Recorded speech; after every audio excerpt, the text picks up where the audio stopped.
Good afternoon, everyone, and welcome to our Committee of the Whole meeting for Wednesday, June 17th, 2026. I'll now call the meeting to order. We acknowledge that we are in Mi'kma'ki, the ancestral unceded territory of the Mi'kmaq people. 2.1, approval of the agenda. Recommended motion is that the agenda be approved as presented. Moved by Councilor Lockhart, seconded by Councilor Lee. All those in favor signify by saying aye. Aye. Contrary minded? Hearing none, the motion is carried. 2.2, declaration of conflict of interest. I'll refer you to the Municipal Conflict of Interest Act for this afternoon's proceedings and ask you to declare conflict of interest prior to any discussion on the matter. Approval of the minutes. The recommended motion is that the minutes of the May 20th, 2026 regular Committee of the Whole meeting be approved as presented. Moved by Councilor Strong, seconded by Councilor Hotelling. All those in favor signify by saying aye. Aye. Contrary minded? Hearing none, the motion is carried. Thank you very much. Business arising. I'll turn that over to you, our CAO, Mr. Herrick. Thank you, Your Worship. Business arising is at page 9 of Council's information package for today. Pretty short report today. There were just a couple of items left on the action list, one related to the pole banner policy amendment and the other to Council's annual grants program, and both are complete. Happy to answer any questions. Thank you very much. Any questions on that from anyone? Seeing none, we'll move along. Public hearings scheduled for today. 2.5.1. The first one is a public hearing bylaw to amend the LUB 26-06 to rezone PID 25236910, 20 McFarlane Street, Spring Hill.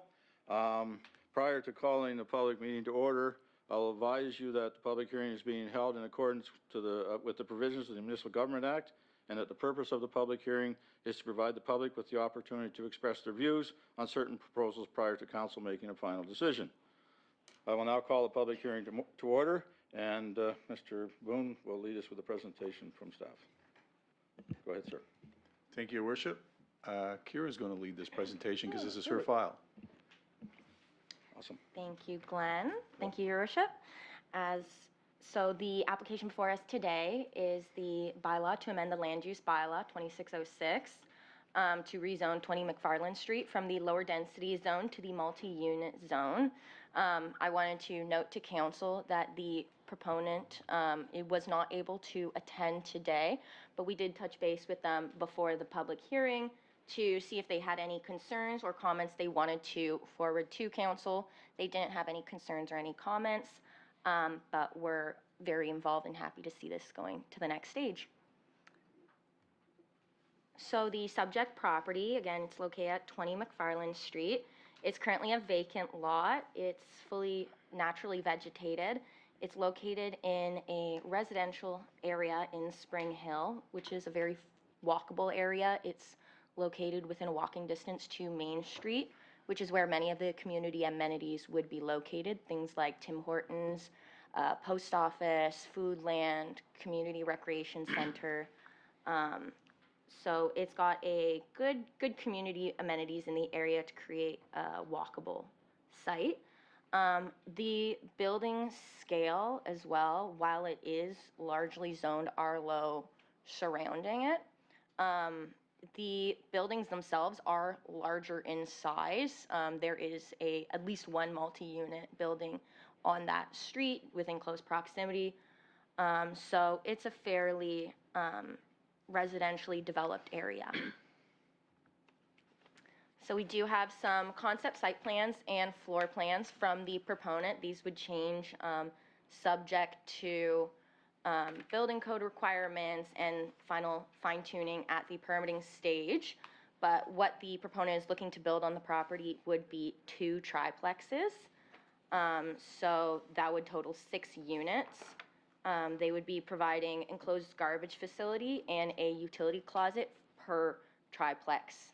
And the utility closets would be located on the exterior of the building so that you wouldn't have to enter units to access those controls. General layout for the units will be 1 bedrooms. Again, this would be further refined at the permitting stage. And the proponent is proposing to provide ground level decks on both the front and back side of each unit. Each unit will also have a parking spot. The parking spots were intentionally designed to be very large. They are actually larger than the required width of an accessible parking stall. So while they all won't be explicitly designated accessible, they would have the ability to become designated accessible as needed in the future. The proponent's also going to be providing some pedestrian pathways connecting each unit to the nearest sidewalk.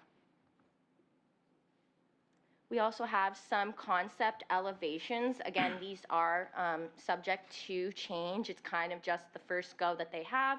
Gives a good idea on the general look of the units in the building. You can see on the right elevation, that would be the door to the utilities closet.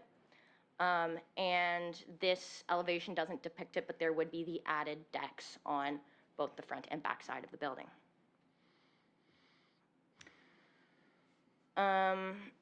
So as we mentioned, the area is generally R-low, but there is some a multi-unit within relative close proximity, and you can see it's very close to some commercial designated land and just down the way from that main street. It's important to talk about the location and the siting of this specific property, because the proponent is looking to build the housing and the units specifically with the intention of accommodating senior residents. So hence the reason for the larger parking stalls, and the value of the walkable neighborhood is it creates less burdens for seniors or those who are choosing to age in place. So in terms of the engagement, we did post notices for this public hearing on the municipal website.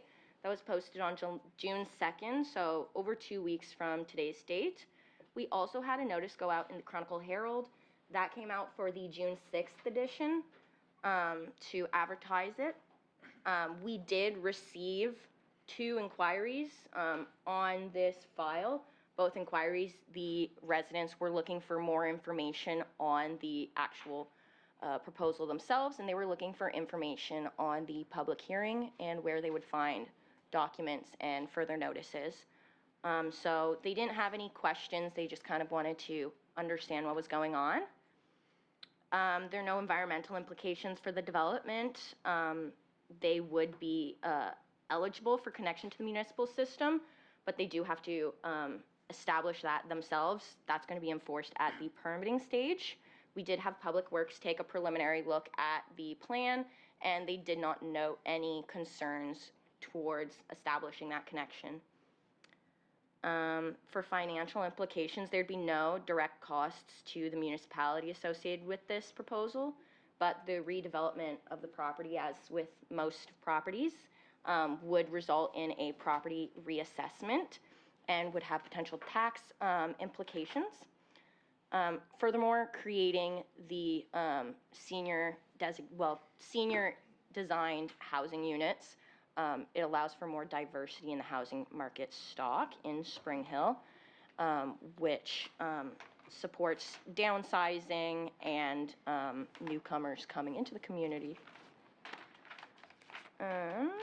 So there are no recommendations to consider at the public hearing stage. This is just an opportunity for council and the public to hear the application. And that is all I have for you folks. Thank you very much. Thank you very much. Were there any written submissions received? No. Is there anyone from the public here today that wishes to speak on this matter? Okay, before we do that part of it, I will caution you on a couple of things. You will have to come up to the front, state your name, and you will have maximum of 5 minutes, and you will not be permitted the opportunity to re-speak. So you'll have your 5 minutes of fame, and that will be it. And no back and forth between you and any members of the gallery at all during that 5 minutes, please. So we maintain decorum here at all times. So come up to the microphones and state your name, and then we'll begin. Greg has the timer, so. Over there. You'll have a microphone there. We'll be able to slide it across and hear you quite well. Your name, please. Thank you. My name's Ron Grant. I live across the street from 20 McFarland, and it's 19 McFarland. And seeing that you acknowledged that we were on native land, I'd like to acknowledge that my neighbor, Arnold Harrison, used to live at 20 McFarland. He was my good neighbor. He was my keeper at Spring Hill Institution. He was killed on active service. I salute my keeper. Rest in peace, Arnold. My only concern here was regarding whether the status of the resident, knowing that it was multi-unit, whether it was going, who it was going to be, whether it was going to be affordable, seniors, homeless, and it was noted that there was one multi-unit resident within 2-minute walk of my residence. There are 3 multi-residences. One is an ex-nursing home. And my concern was I was subjected to police raid several years ago, which they smashed down my door, pointed guns at my family. I'm used to that. I've been in combat in a civil war, but it's something else seeing guns pointed in my own home at my wife, my daughter, my son, my dogs. I don't have a problem with them pointing guns at me or handcuffing me. I understand. But I just want you to know that was the reason for coming here, because I want to know who lives next to me. And given that it's seniors, I have no problem with that at all. Thank you very much. You're very welcome, sir. Thank you. Thank you for your comments. Is there anyone else who wishes to speak to this? Seeing none. Any additional comments from the applicant? Well, the applicant is not here today, so I'm going to say that there's no one there. Any questions from councilors? Go ahead, Councilor McCormick, followed by Councilor Lockhart. Thank you, Worship. I just have one question. When I was reading the package in the discussion, it said that it's 6 units, but the requirement proposal that you need 7 units, 7 spaces for parking. I'm just a little confused why, but I know I see that you are going to allow the 6, but why the additional for 6 unit? So for the general rule with parking would be it'd be one stall per unit plus 1 additional stall. The additional stall is supposed to be intended for designated accessible parking, as every stall is going to be able to be designated accessible parking. It wouldn't be a big concern in terms of meeting the parking demands of the proposal, as well as, since the stalls are so big, if they do need that 7th stall, they'd be able to paint a line and create 2 normal-sized parking stalls. Probably. Mr. Boone, go ahead. So just to add to that, this particular zone, Councilor, I think we had talked about it in other projects before. This particular zone, even though it gets rezoned to multi-residential, because of the number of units, it will still go through a site plan agreement. So that's when, what Kira's saying is there's a little more detail that can be fleshed out at the site plan stage, and it gives the flexibility based on exactly what Kira explained. So just to make people aware there is a site plan approved. Thank you. Thank you very much. Thank you, Worship. Councilor Lockhart, go ahead. Thank you, Your Worship. I just want to say I have got a few calls on this. It's in my district. That's a nice piece of property, and it'll be nice to have something there. But there has been some concerns in the community and the calls that I received about the people that could move in there potentially. But seeing it's more dedicated to seniors, that's a very good thing. So maybe the project, the people in charge of the project need to kind of convey that. But I will say I do support this project 100%, and looking forward to it, getting it on the way as soon as possible. Thank you. Thank you very much, Councilor Lockhart. Anyone else? Seeing none, I will now close the public hearing. Thank you very much. And moving right along, we'll go to 2.5.2, which is another public hearing it's a bylaw to amend the LUB 26-07 to rezone a portion of PIDs 25137878 and 25137852, Highway 2, Southampton. Mr. Boone, go ahead, sir. Thank you, Worship. Hang on a minute, let's call it to order first, we'll let you, hold you up for a second there. Prior to doing that, I want to again advise the public that the public hearing is being held according to the provision of the Municipal Government Act, and that the purpose of the public hearing is to provide the public with the opportunity to express their views on certain proposals prior to council making a final decision. I will now call the public hearing to order. Go ahead, Mr. Brown. Thank you, Worship, members of council, those in the gallery. This is the public hearing stage, so council has seen this at the first reading. So I'm going to provide an overview in the project. As I mentioned in the first reading, this is kind of one of those circumstances where an existing business was established and operating, had ceased to operate for a period of time, so it wouldn't have been captured on the original zoning plan, which is not uncommon in the process. So I do want to note that because that has been one of the conversations we have had with the applicant for this. So this subject property, it's actually 2 PIDs that are involved, and we're looking at only rezoning a portion of the PIDs. The front portion towards the road of the first PID, which is on the main highway, or Glooscap Trail, or highway number 2, is going to remain under the country residential zone. So we're just really looking at establishing the zone around the business part and the portion of an adjacent lot which would take in some of the access driveways to the project. So it's a portion of the 2 PIDs, as I mentioned. We'll have a map here a little bit later that will show you the detail. It's going from country residential on those 2 portions to country commercial, and that's to permit the use of the property as an abattoir and a butcher shop, which was the original existing business and structure that had been in place in the past. They have an existing commercial driveway. As I mentioned, the existing single unit in the front will remain. It's in the community core of the community, or of the village, so it's an asset that would make sense for local folks, for easy access for those that need to utilize the service. And although it's adjacent to other residentially zoned or country residential zones, there are some other commercial entities in the area, specifically the community post office is within a very short walk of this location. It's just some pictures from being on site. As I've said, it's an existing operation that just has ceased to operate for the last couple of years. You can see it was clearly used as a meat shop, butcher shop, and at the back picture on the upper right was where the cattle would come in for processing. So it would be, the definition of an abattoir is where the cattle are held before they're processed as part of the overall butcher shop operation and its retail components and service to other clients.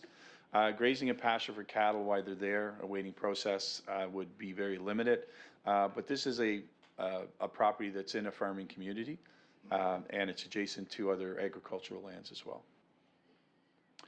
So this is the zoning map, very specific in how we're doing this to make sure that the country commercial zone is only impacting what needs to be impacted, give the Siddles the opportunity to clearly operate the business and undertake their main driveways, commercial driveways in and out. So you can see the green towards Highway 2 is remaining country residential.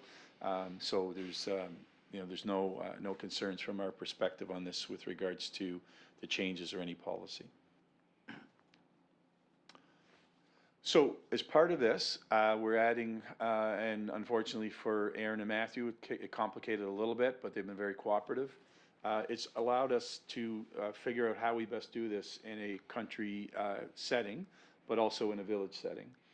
So what we've done is we've added abattoir as a permitted use in the section 11.5.2, and we've been very specific about abattoirs be permitted as an accessory use to a butcher shop.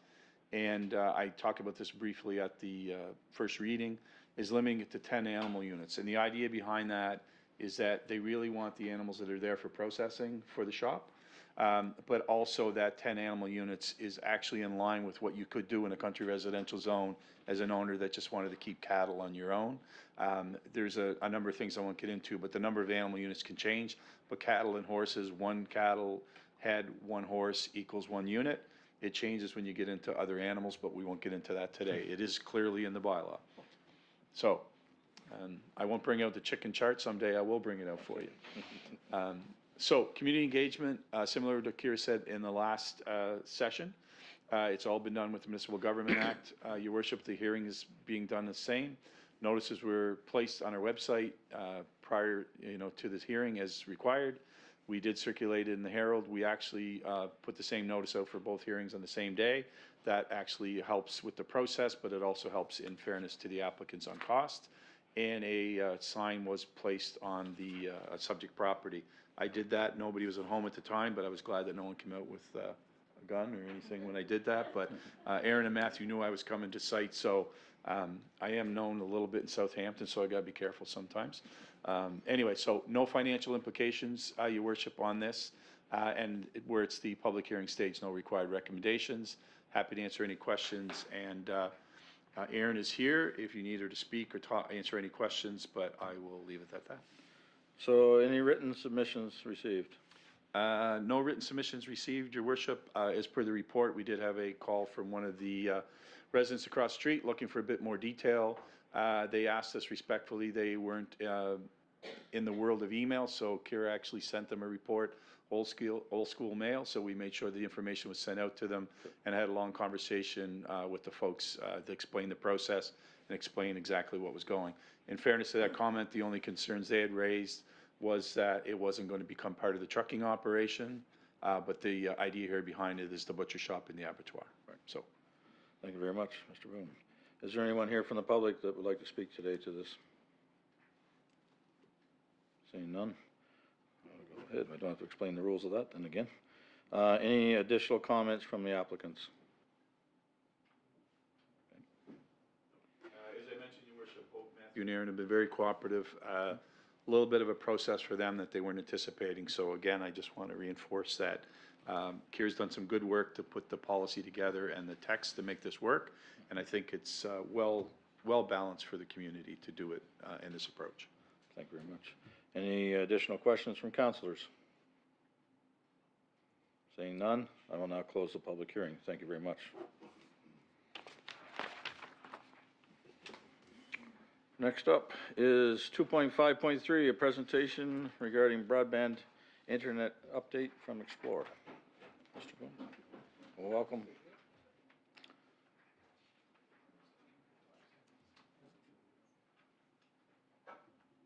Your Worship, as we allow Charles to get set up, I'll just introduce the topic in the essence of time. Charles is the VP with Explore for government relations. We've been working quite closely with Charles and his team. Greg has had conversations and has met him online. This is actually the first time we've seen each other live, so over 3 years plus, I guess. So I appreciate him being here. It's no secret that we have been tough on Charles and his team, but they've done good work to get us where we are today. And we've been asking him for some time to come and do a presentation. So I'm going to leave it to him, and I'll get out of the way. Very good. Welcome, Charles. Thank you very much for receiving me. I'm always glad to come to Nova Scotia. My son lives here, so it gives me the opportunity to visit him. But thank you very much, Mr. Harrett, Mr. Boone, to give me this opportunity. So without further ado, maybe we can shift to the next slide. So just a little bit of background on our project. So in 2020, we entered into a public-private partnership with the province of Nova Scotia and the counties of Cumberland and Colchester to provide high-speed internet to around 24,000 households within both counties. You'll see that the numbers I will present today include the two counties. They're not separated, unfortunately, because we've been treating the project as a whole. So we are investing $34.3 million in the project. It looks simple to broadcast internet, but it's actually quite a complicated endeavor.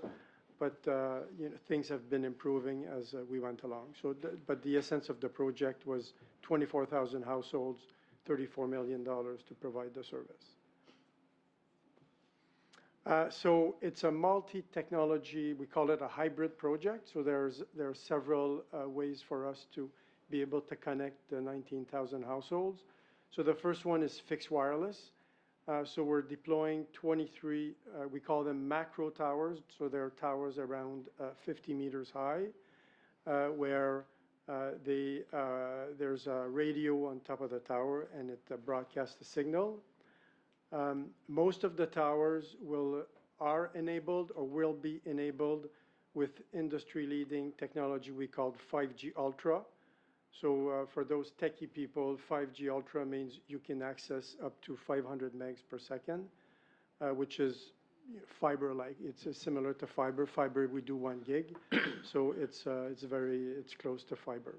We also have deployed 14 micro towers, which are access points that are located on top of telephone poles, for instance. So they're much lower, and they permit more capacity and a little bit more coverage. On top of that, we are deploying fiber around 660 kilometers. We have 60 kilometers to go on fiber. The fiber build's been going quite good. I have a map later on to show exactly what it looks like. But it's basically around Cumberland. It's a loop that goes around, which will give around 4,000 households access to fiber to the home. And this is the case where you can access up to 1 gig of speed. And then the third technology used was satellite. And I use the word was because that technology, what we were using, is no longer available. So we were to connect 1,900 households with satellite. But through changing market conditions and also our provider, we were forced to turn down the service. It was done in 2 phases. So all households that were using the service, where we sent a notice, that was a year ago, by the way. We sent a notice 90 days ahead of time, and then a second one 60 days ahead of time. And our call center assisted all households to be able to either find an alternate service with us or find an alternate provider. And to our knowledge, everybody was able to get an alternate service. So what we're doing now is to try to compensate for the 1,900 houses. I'm sorry, I have a tendency to look this way, but to compensate for the 1,900 households, we've added fiber. Initially, we were doing around 3,500 households. We're now doing over 4,000. And also, we were able to maximize our wireless coverage to be in the position to increase the wireless coverage as well. So we are still a little bit short, but I would say it's around 2 or 3%. Next. So our fiber, to be able to offer a very robust service, we need to do a loop. So if the fiber gets cut in one area, we will be able to circumvent the cut area and be able to connect the customers. So that's we've been able to do that through an additional program with the province of Nova Scotia, where there's a section we call Moose River, where the pole line was. We were not able to install our fiber on the pole line; it was damaged. So through participation with the province, we're able to connect that segment and be able to provide service to the households that will be along that route. So that's good news for the community. Next slide. One of the issues we've had in the past, and it was discussed with Mr. Boone and Mr. Herrett, was our non-line of sight. So the fixed wireless technology requires that the antenna on the home premise has a direct line of sight to the broadcast antenna. And in some cases, foliage will come and block the signal. So over the past 24 months, we've worked extremely hard to try to offset those challenges. And the initiatives we've put together, there was several of them. One being where we've changed our customer antennas. We call them high gain antennas. They're more powerful. That's what enables the 500 megs, by the way. So it adds our coverage. We've installed 5G radio on all, well, we're not done yet. We still have 9 to convert, but they're all going to have our 5G Ericsson equipment.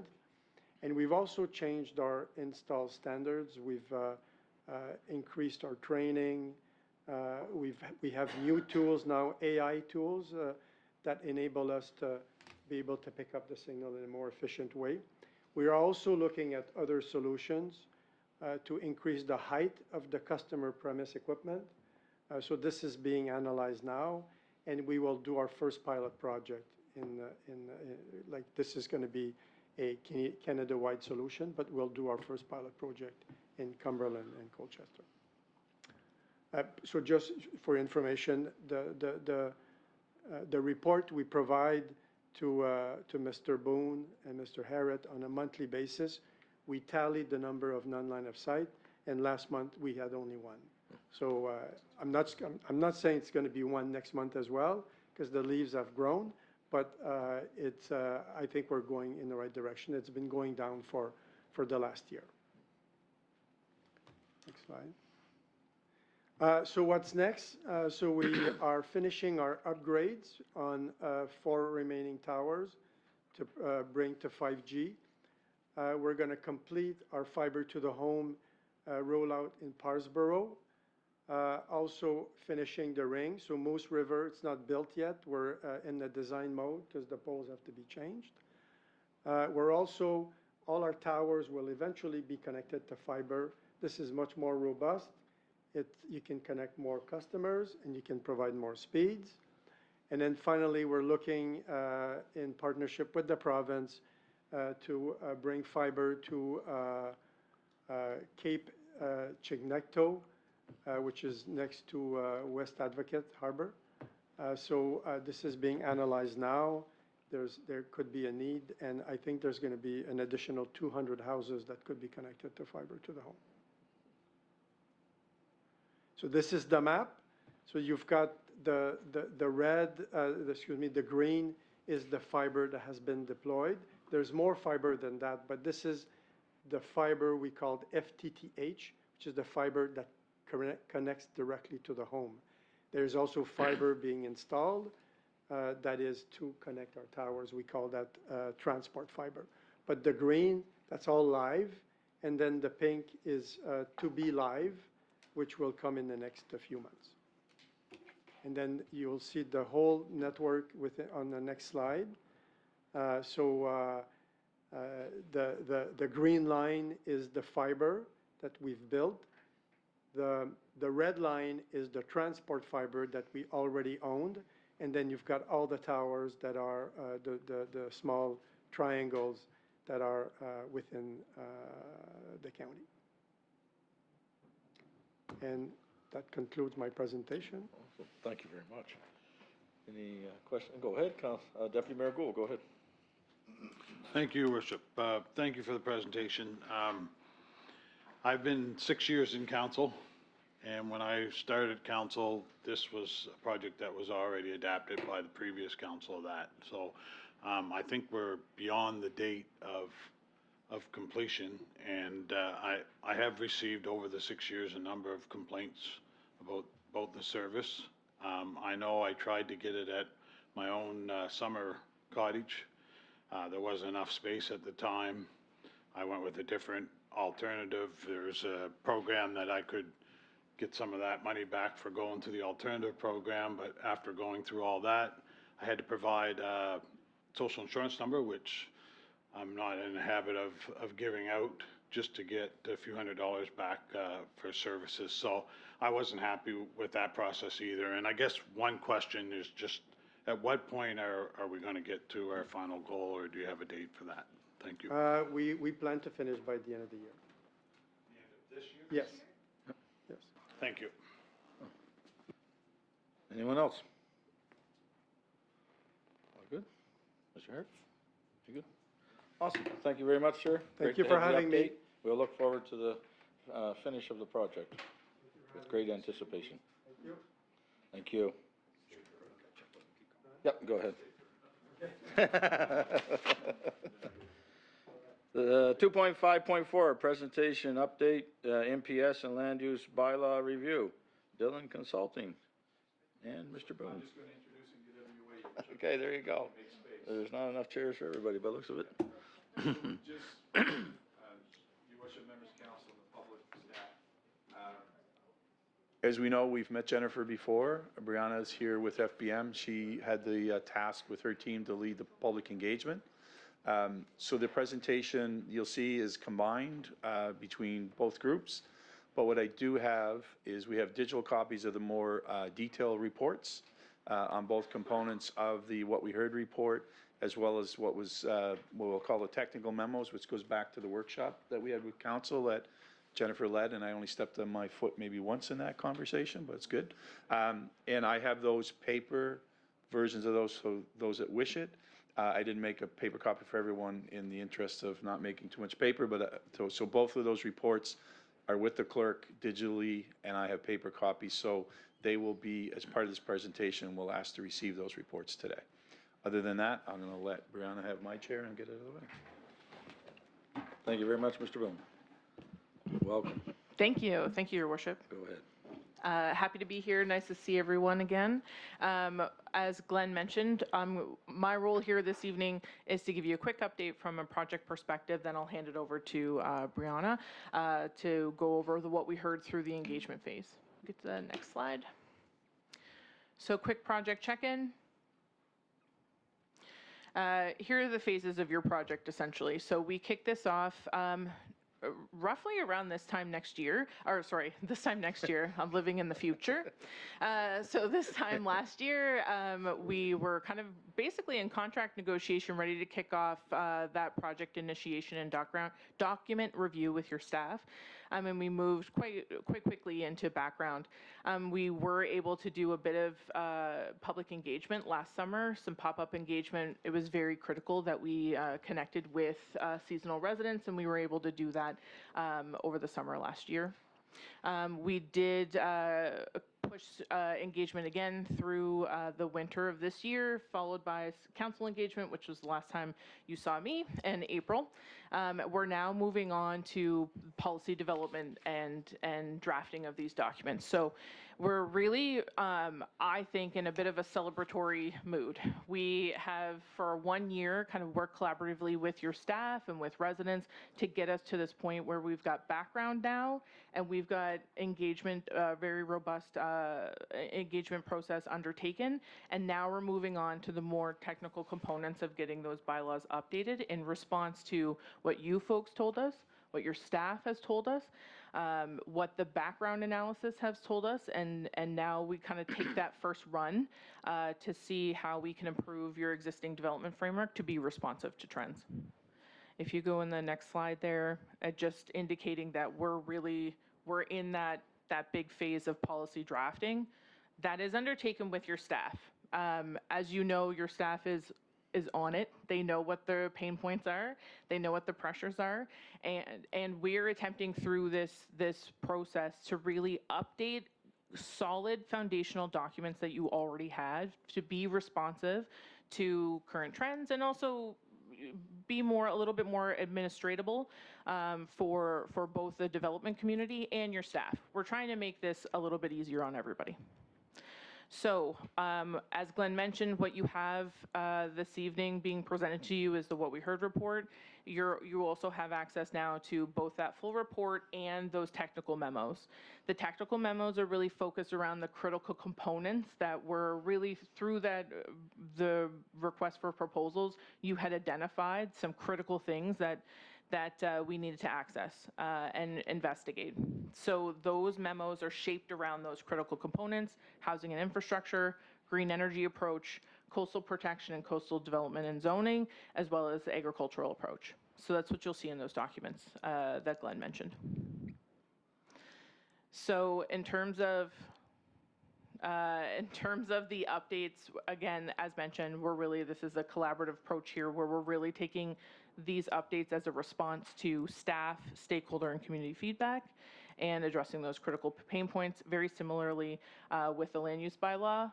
Key critical thing with the land use bylaw, we're trying to, and which we discussed with council at length, this idea of what does density mean to this community? What's the right-sized approach to different critical components, including housing density, but also what's the right-sized approach to folks in the rural lands who are looking to live in the rural area, are attached to rural character? How do we make sure that those are preserved while also preserving agricultural character and opportunity as well? Very simply, on the other end, we need to reduce the number of zones. You have a lot of zones, which create a lot of complexity in terms of development community and development response, and a lot of complexity to administer. Again, trying to streamline this. In terms of next steps, we're really hoping to bring those kind of big changes, so those big moves, the things that are going to be impactful, bring those back to council over the summer, working on those with staff now. Looking to provide those big changes to the public in the fall. Public engagement also of those big moves, and an opportunity kind of to refresh and talk to the public in the fall as well, with the fingers crossed hope that we're ready to go to start the adoption process in October. So the materials being provided to you this evening and over the next couple of days as you work through them. Expectation is you're going to be in your community over the summer talking to a lot of folks who will probably be interested in something that might touch these documents. And we're trying to equip you with this information to have some very fruitful and helpful conversations so that when we come back with these big moves, big changes, that all of the discussions you've had over the season is going to, again, provide input and important value into the updates to your documents.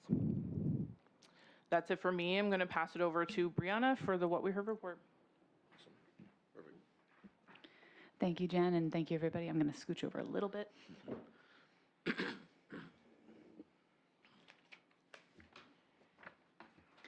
Thank you, Your Worship, and thank you, Council. It's lovely to be here today, and I'm here to talk to you about what we heard. So, as you're probably well aware, we've been in community since last August talking about the MPS and LUB review, and we want to report back on all the conversations that we've had.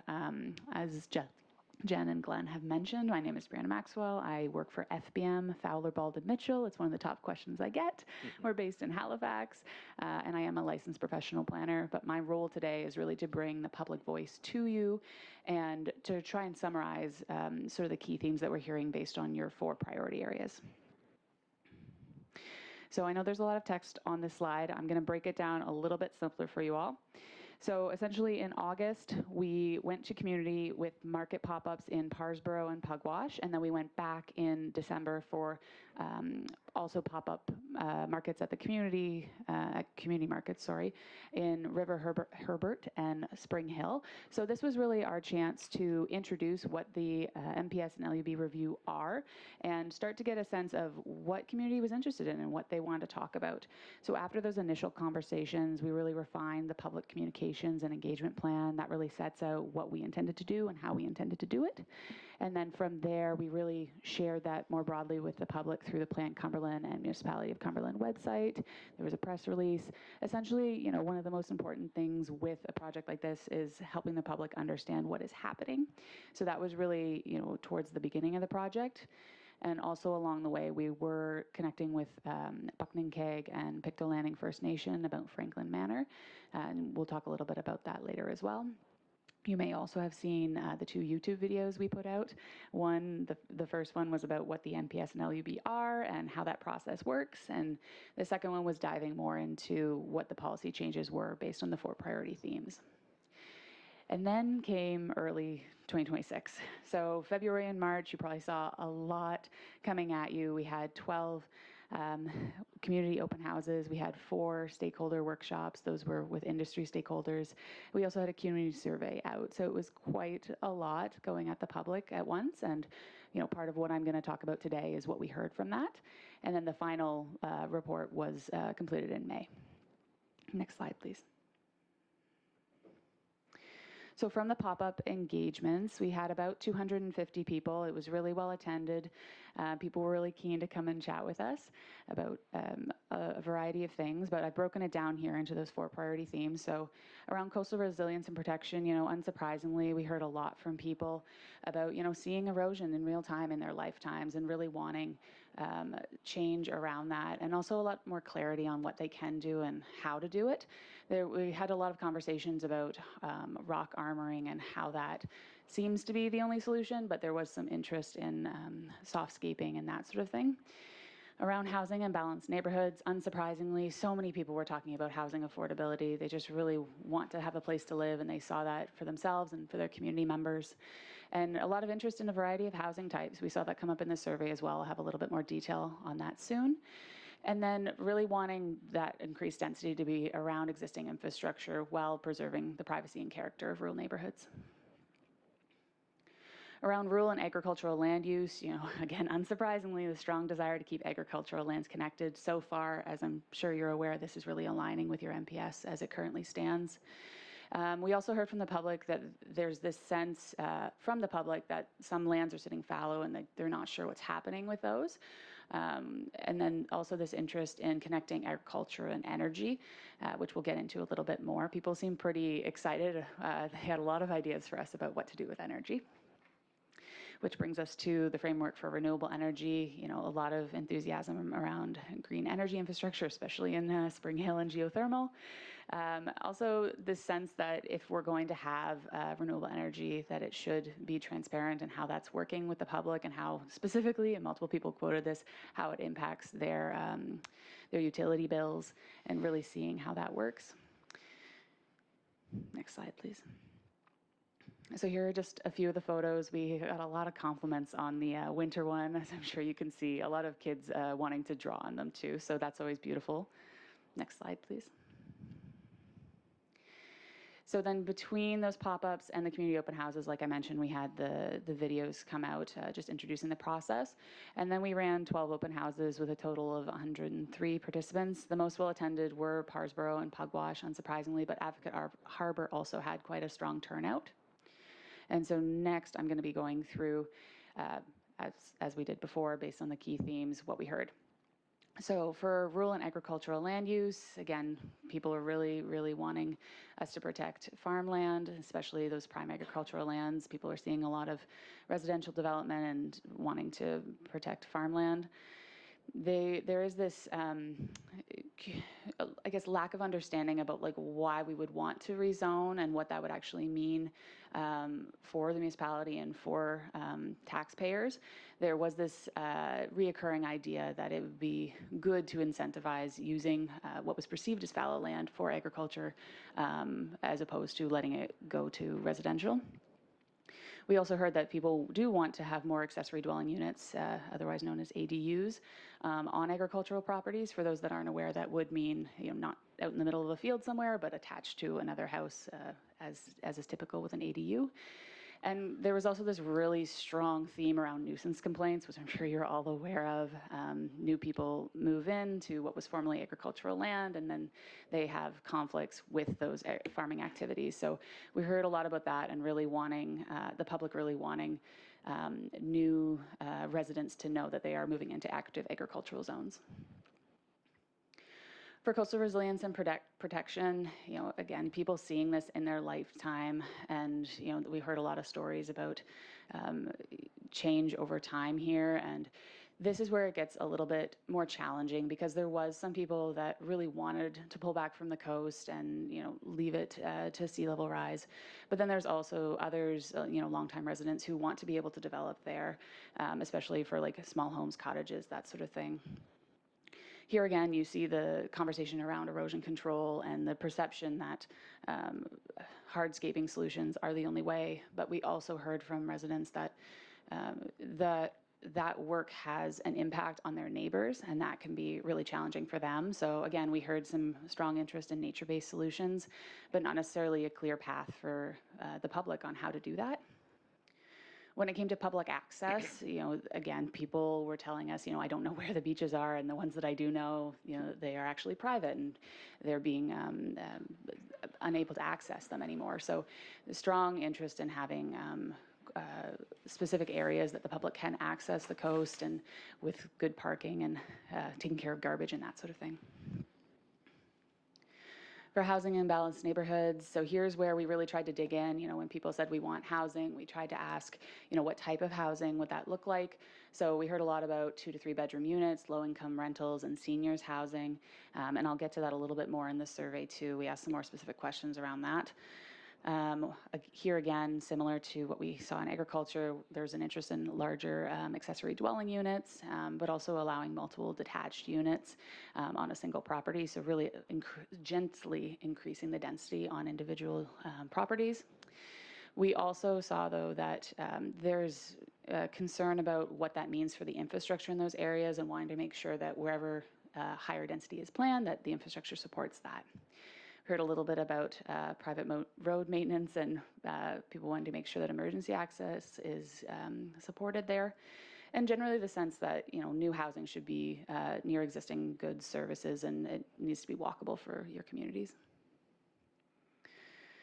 And last one for community open houses was the framework for renewable energy. So, here again, we're seeing the community benefit piece. People feel, the people that we spoke to felt that if renewable energy is generated here, it should benefit the local community, and that should be clear on how that works. We did hear some, what is typically in my profession called NIMBY, not in my backyard sentiments, but we tried to dig into those and understand them a bit better. A lot of it focused on landscape impacts, views, and demands for larger buffer zones. Some of that is subjective, but some of that is based on best practice and evidence. Generally, there was some more interest than we had expected around having solar and agricultural land as well. When it came to hydrogen, this was probably the one people were most confused about. We had to kind of explain what it was, and even then people had a lot of concerns about how it would impact water supply, ecology, aquifers, and mainly more questions than answers. Overwhelmingly throughout this conversation it was tied back to environmentally sensitive ecosystems, and ensuring that whatever renewable energy projects happen, that they are appropriate for that environment, and that they support local, or at least don't negatively impact local biodiversity. So along with that, we were also doing industry stakeholder workshops. So how these differ is that we were specifically targeting individuals who were working in these industries. So for rural and agricultural land use, professionals in that field. So you'll see on the slide, we also have the number of participants for those. For confidentiality, they are not disclosed in this slide deck. What we heard from these folks when we were asking more targeted questions in the public piece was marshland management. So there was this recognition that the data that we have right now is very large scale, so it doesn't actually get down to the individual property level. So there was a suggestion to make sure that landowners are directed back to the province for the purposes of planning on their parcel if they feel they have a marsh there. But really strongly, I didn't know it was Christmas. It is, we're halfway. The viability of small lots. 15 minutes, so you will have to speed it up. Okay, I will go as fast as I can here. I'm going to pick out the key point of each slide here. So viability of small lots, the key point here, they are viable, which is something that needs to be considered. Next slide. For coastal resilience and protection, the piece around this was making sure that whatever data is used to make these decisions is the most up-to-date information, so ensuring that happens immediately instead of having to require updates in the future. For housing, again, this piece around walkability, ensuring that we're connected to the infrastructure, and continuing to explore location-specific density that aligns with what people are asking for. I will note that for funding purposes, the industry stakeholders did suggest an increase to 5 to 6 units to allow for CMHC funding. Next slide, please. For renewable energy, I think the key piece around this one was the decommissioning bonds. They shared an interesting insight that requiring the bonds at the beginning of a project can make especially solar projects not viable to do. So they suggested pushing that to the 5-year mark. And generally trying to involve council earlier so that way, so as to prevent significant investment before those initial, seeing if something was viable from the get-go. Next slide, please.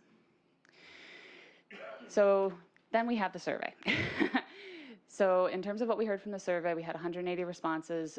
For your awareness, this is not a representative sample based on your municipal size. However, it does align, what we heard, it does align strongly with the open houses and the industry feedback that we were seeing. So I'll do my best to go quickly through that. The key piece that really came out from this that wasn't in the 4 key themes was this governance and policy design piece. Like, people really, really want transparency in plain language when it comes to their municipal documents. They want to understand what's happening, what is prohibited, and how that appeal process works. When it came to housing, similar to what we've been talking about, tie additional housing to existing infrastructure. There was also this sense that regulating Airbnbs could also help protect long-term housing stock. For agriculture, again, that right to farm piece and ensuring that those who move in actually understand what is happening when they're in an active agricultural land. And also protecting that prime agricultural land from residential development. Notably, not all prime agricultural land is based on the soil classes, as I'm sure you all know for the blueberries. Next slide, thank you. For coastal resilience, again, guaranteeing public access and exploring more erosion control options. So that where that softscaping piece comes in, and there was also just a note by the industry stakeholders that sometimes the bylaw can actively prevent softscaping solutions by restricting infill, and so that needs to be a sensitivity there. For renewable energy, again, this piece around demanding accountability and local return on investment, especially around end-of-life cleanup. We heard that story kind of coming up again and again through this work, and clear community benefit agreements, so that way when energy projects do happen, they benefit the locals. You can skip the next 2 slides and go straight to the end, please. You can skip the next 2. Yeah. Those are the videos in case anybody is interested. So we do have the What We Heard report, which has a lot more detail than I'm able to cover today. What I will say with all of that, like, your public is really invested and interested in this work, and it touches a lot of their lives.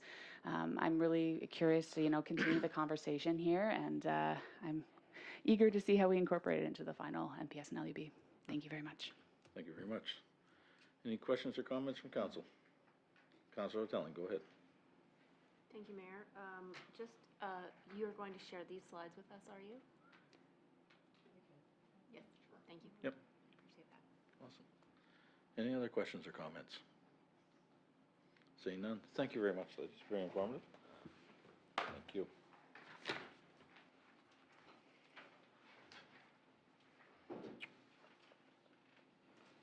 Check your phone. Send you a text. Organizational policy and bylaw items. 3.1, sale and/or disposal of surplus personal property, policy 26-01. Mr. Walkress, you're coming to the microphone. Go ahead, sir. Thank you, Your Worship. Looking to divest of some pieces of equipment and some sheds and stuff, we realized that we did not have appropriate policies regarding the sale of surplus equipment and non-real property. So, old trucks, tools, sheds, stuff that's not tied to a property like a house or the grounds themselves.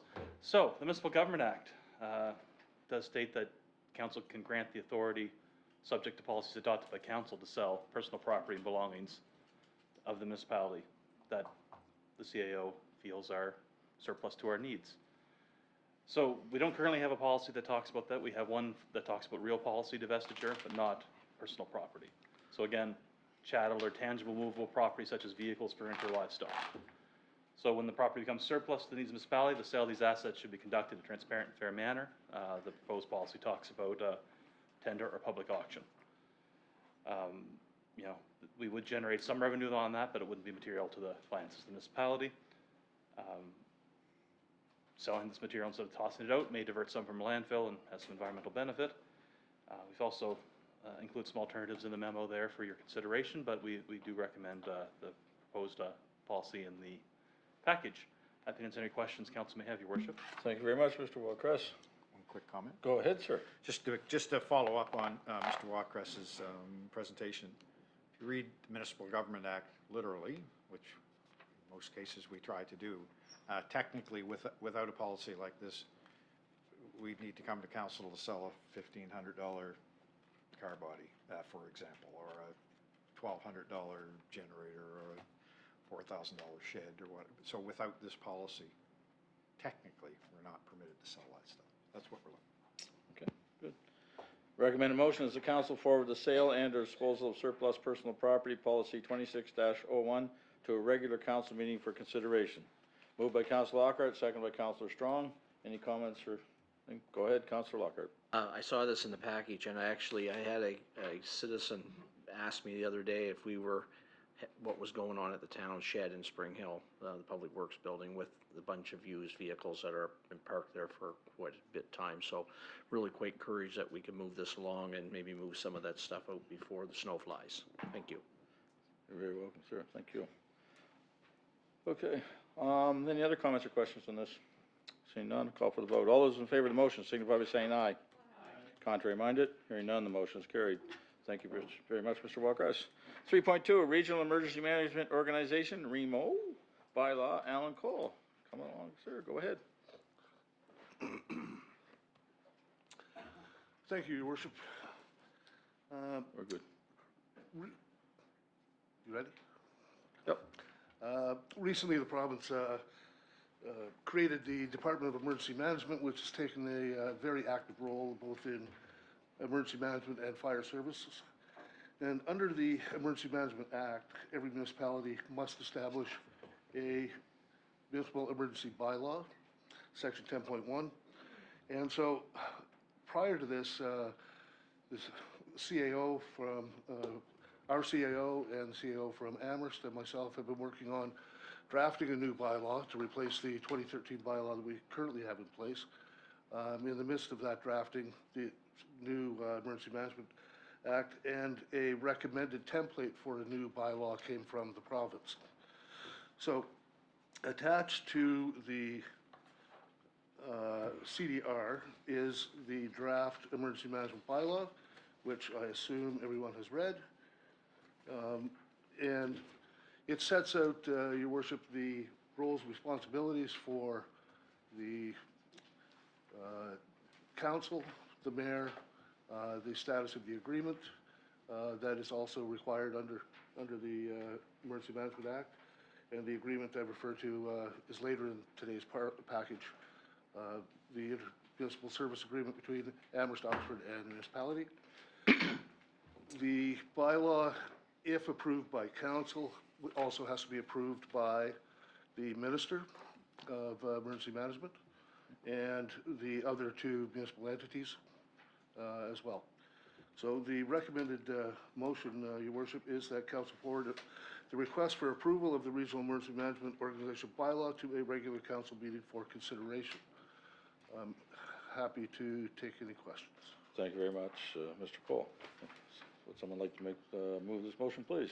Moved by Councilor Revin, seconded by Councilor Fromm. Any comments or discussion or questions on this? Hearing none, call for the vote. All those in favor of the motion signify by saying aye. Aye. Contrary minded? Hearing none, the motion is carried. Thank you very much for that, Mr. Cole. 4.1, business issues. Purchase a pumper truck for Advocate. Mr. Cole, go ahead. Thank you, Your Worship. In May of this year, the RFP for the provision of the Advocate pumper truck, which was part of the previous capital budget, closed, and two proposals were received. One from Fort Garry Fire Trucks, who supplied us with like 4 fire trucks so far, and one from Metal Fab Fire Trucks. On page 55 of the council's package is a quick comparison of the price and delivery time. You, council, can see that the metal fab fire truck is approximately $60,000 cheaper than the Fort Garry truck, and all other specifications set out in the RFP are met by both proponents. So the metal fab truck does meet the specifications requested. And on the basis of price, the recommended motion, Your Worship, is that council forward the proposed purchase of a pumper truck for the Advocate Volunteer Fire Department from metal fab fire trucks to the next regular council meeting for consideration. Thank you very much, Mr. Cole. Somebody'd like to make the motion? Moved by Councillor Strong, seconded by Councillor Lee. Any conversation or comments on this? Other than we continue on with the plan, would be my comment. Well done. All those in favor of the motion signify by saying aye. Aye. Contrary minded? Hearing none, the motion is carried. Thank you very much, Mr. Cole. 4.2, Regional Emergency Management Organization Intermunicipal Emergency Services Agreement. Mr. Cole, go ahead. Thank you, Your Worship. I tried to think of a longer title, but wasn't able to. I think that's the title of the day. Under the Emergency Management Act, Your Worship, municipalities may enter into agreements with other municipalities respecting common organization plans and programs. The Department of Emergency Management has developed a recommended form of agreement for that purpose, similar to the recommended form of bylaw that we discussed earlier. The form of agreement is in Council's package beginning at page 59. It follows the recommended template from the province, and the agreement is between the town of Amherst, the town of Oxford, and the municipality of the County of Cumberland. And this would replace the agreement which was entered into between those entities in 2013, I believe. The agreement sets out the roles and responsibilities of council, the mayor, the emergency management coordinator. It sets out how the municipal units fund the emergency management organization, pay for the emergency management coordinator, regional emergency management coordinator, and the roles and responsibilities in the event of a state of local emergency being declared.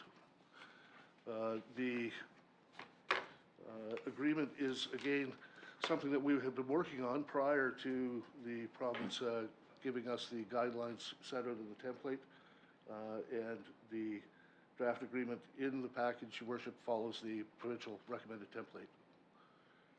Happy to take any questions. Thank you very much, Mr. Cole. The recommended motion is the council forward the request for approval of the Regional Emergency Management Organization Intermunicipal Emergency Services Agreement to a regular council meeting for consideration. Somebody like to make the motion? Moved by Deputy Mayor Gould, seconded by Councilor Hotelling.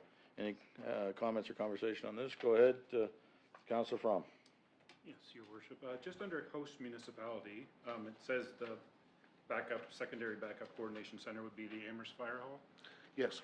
And that's like 3.2 kilometers away from here. I just wondering if there was a train derailment where both centers were incapacitated, would there be consideration of, say, Oxford or third location? Your Worship? Go ahead, Mr. Cole.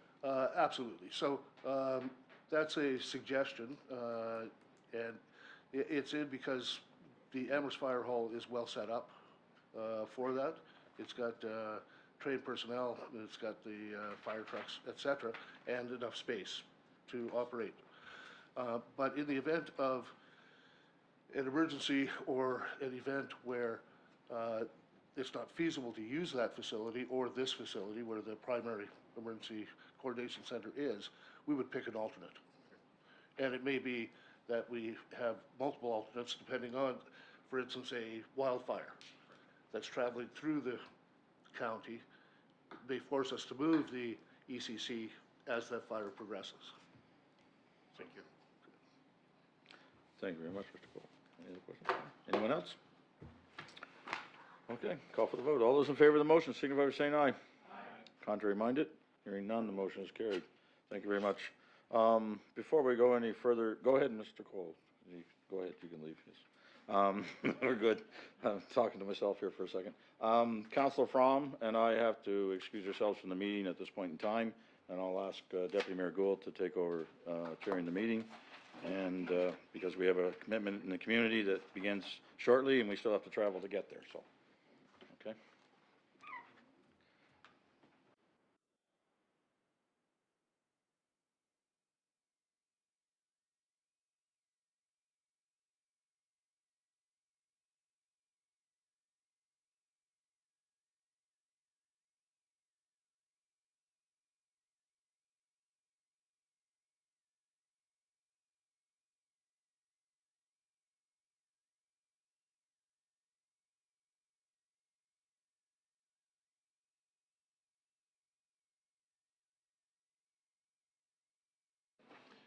Hello. We're getting a smaller crowd here all the time. We will continue on.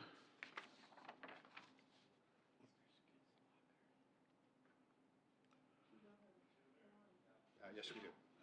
Yeah, we have 5. Continue on with 4.3, water operating and capital budgets, 26-27 approval. And Director Amy Hurdle, if you want to lead this with this.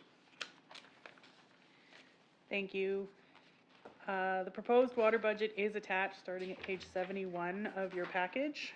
The general operating and capital budgets, as you would remember for the county, were approved on March 30th, 2026. The water, capital, and operating budgets are now ready for consideration. The attached report outlines the proposed water revenues and expenses for the year, as well as the proposed capital projects. Revenue is proposed at $2.9 million, a small increase from the prior year, and expenditures are proposed at the same to balance to zero. To balance the budget, the use of just under $26,000 from the accumulated operating surplus, which is shown under the revenue section of the water utility, is expected to be required. The proposed capital projects and proposed funding are outlined on page 76 of the package, and the RFDs for the proposed capital projects are attached. If there are any questions, I will take them.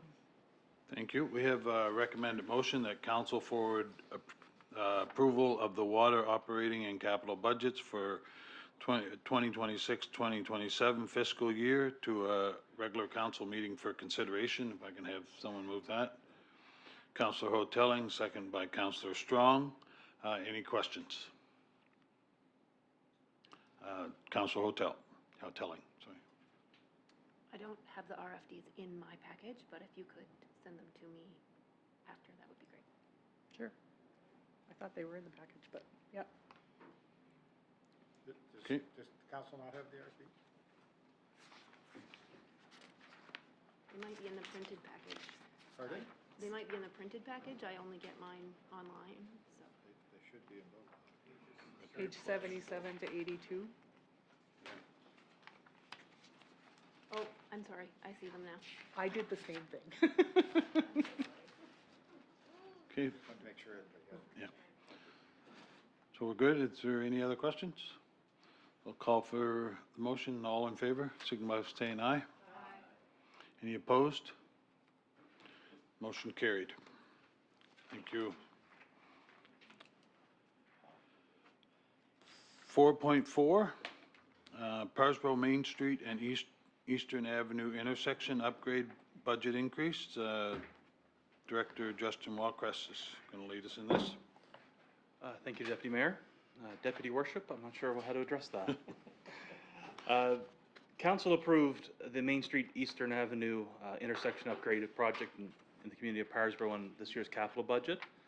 Our goal there was to improve the pedestrian safety and accessibility at one of these primary intersections in Parsboro. And this kind of rolled out of a study we did on crosswalks and intersections around that area of the park that we're developing and kind of that busy area in Parsboro of Highway 2 coming through in the Main Street.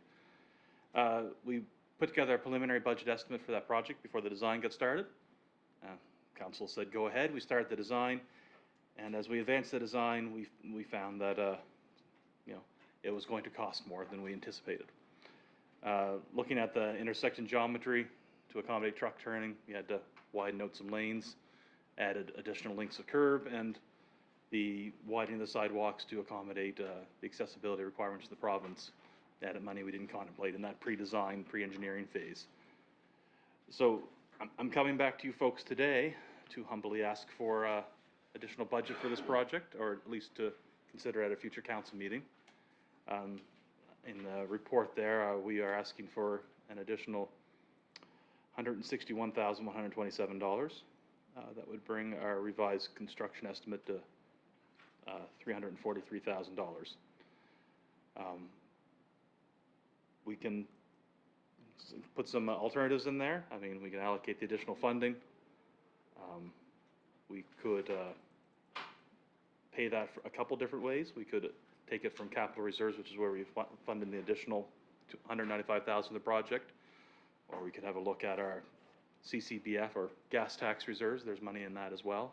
You'll see in the alternatives we identify that, or we could potentially reduce the budget down to what the design costs and put forward a future year. But we've observed year over year, construction costs do tend to increase. So what's $300,000 this year will be $330,000 next year. Just if things continue as they are. So we'll have to put that forward for discussion. I'm happy to answer any questions council may have.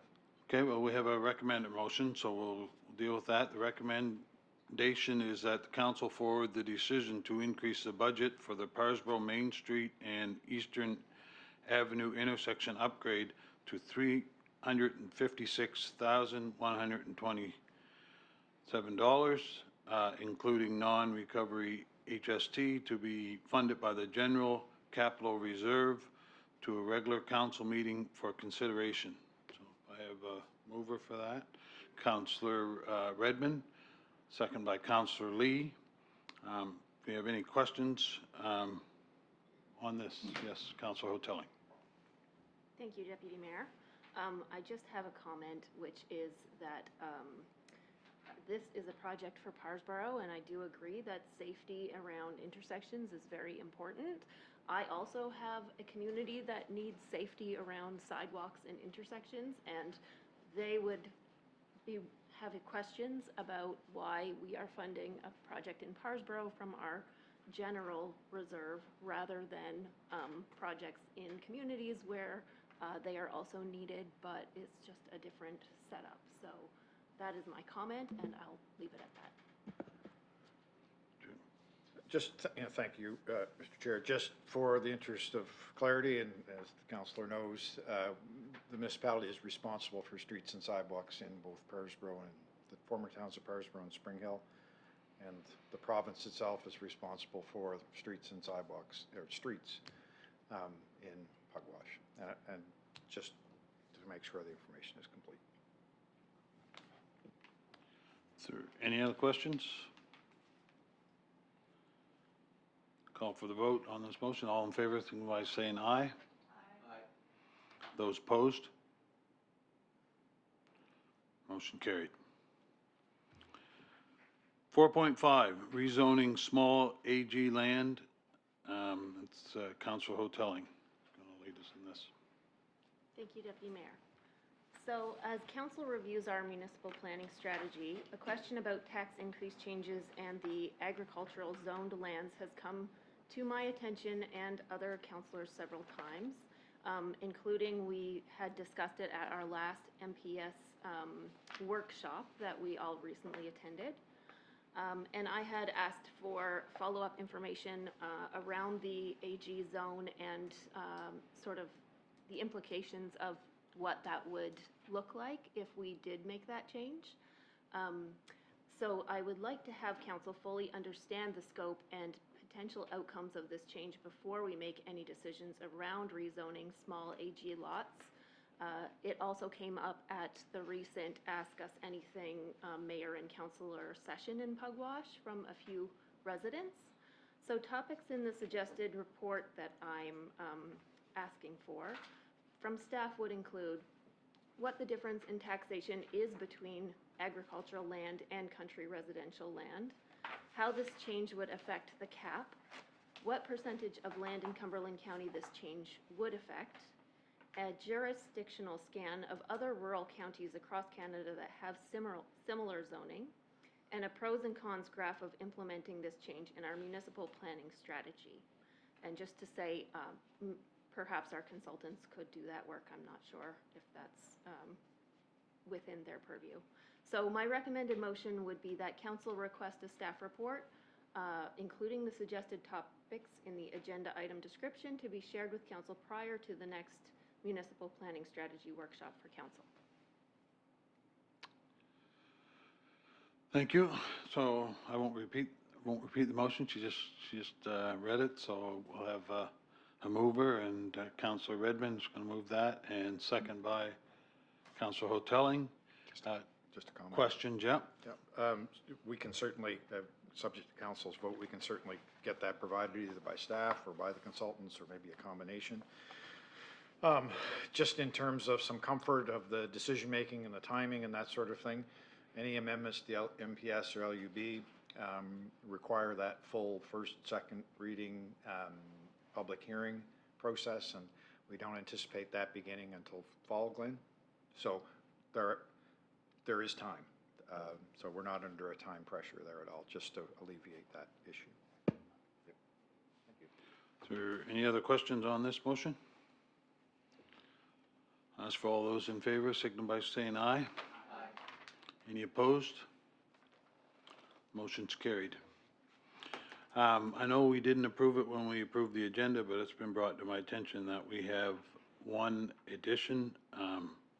Councillor Lee, if it's okay with council, I'd like to add that at this time. Is that all right? We do that?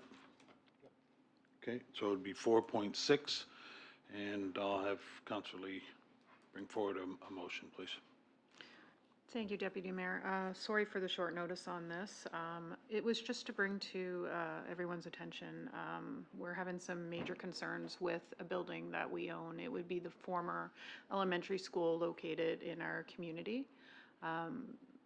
It has been kind of a thorn in the side of not only staff, members of the community, our CMP, but it continues to become a problem to the point now where I'm concerned at becoming a liability. There's a lot of glass and dangerous materials. They can't seem to keep the building secure due to activity in the community. So I am just asking and wondering if we could possibly look at a solution to this issue, and I'm not really sure how to word this, so I'm looking for some support. Thank you. Having been part of a brief conversation before the meeting, Right. I would suggest the motion would be that you request a staff report on options for the former River Hibbert School. That would complete it. Okay, I'd like to repeat what he just said, Deputy Mayor. So the motion would be that we would direct staff to look at different or possible solutions for the River Hibbert Elementary School. And if I can have a mover for that motion, so Councillor Strong, second by Councillor Lockhart. Any questions on this motion? Seeing none, if I'll ask for all those in favor, signify by saying aye. Aye. Any opposed? Motion's carried. Thank you for allowing that to come forward here. Section 5, external reports and committee minutes. We have a number of them. They're in your package for you guys, for everybody to look over. And it's on from the Cliffs of Fundy Geopark, Community Health Navigator, Community Business Connector, and Solid Waste Management. Number 6, internal updates. We're going to do each one? No, I think we agreed that we would just say that they're all there, and if anybody wanted to come forward with a question. Okay. Do that. So with these, we have a number of directors have submitted reports. You've had an opportunity to look through them, and if there was any questions on any of them, we can, directors are all here, we can ask them for their, to answer any questions. Do we have any questions on any of them? From 6.1 to 6.5? Actually, 6.6. Just look at Sorry, Alec. Look at the big smiles. The directors are smiling. We usually bring them up one at a time and make them go through the reports. But is there any questions on any of the reports? Seeing none, directors, you are off the hook.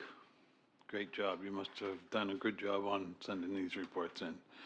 So, section 7 is information items. 7.1, contracts awarded by CAO, and I'll ask our CAO to go through them.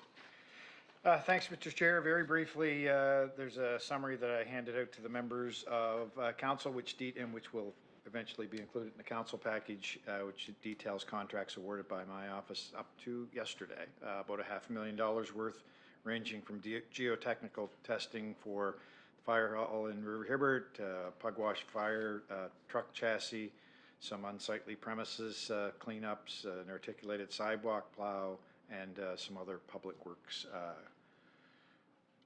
equipment. Happy to answer any questions that council might have on any of that. Just one for me, the unsightly cleanup, it says 21 South Street in Spring Hill.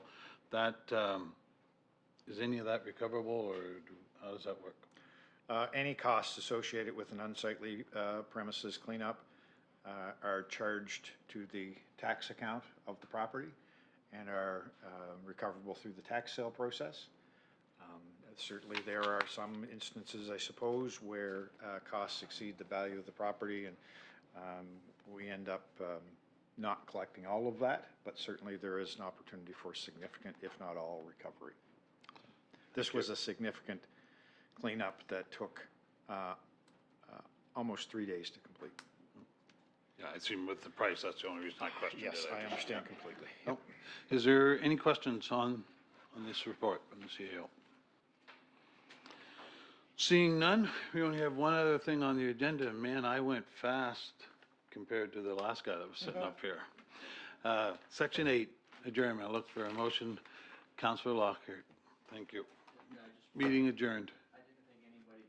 Do that, so that's why I jumped so quick. How are we going to hit that? Meeting adjourned here.